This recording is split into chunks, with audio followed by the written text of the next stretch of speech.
Sa mga babiyahe naman po at daraan sa EDSA Kamuning, ayan po nakikita po natin ang traffic situation ngayong 6:19 ng umaga.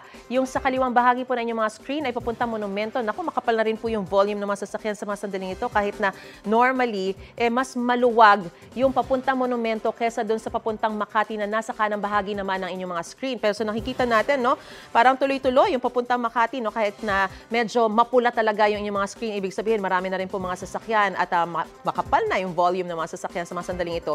Pero nakikita natin na umaandar yung mga pulang ilaw na yan. Ibig sabihin, tuloy-tuloy pa rin po yung usad ng mga sasakyan. Tuloy-tuloy din naman yung usad papunta ng monumento. Pero sa mga sandaling ito, magkabilang lanes po, marami na talagang mga sasakyan. Gusto mo bang mauna sa mga balita? Mag-subscribe na sa GMA Integrated News sa YouTube at tumutok sa unang balita.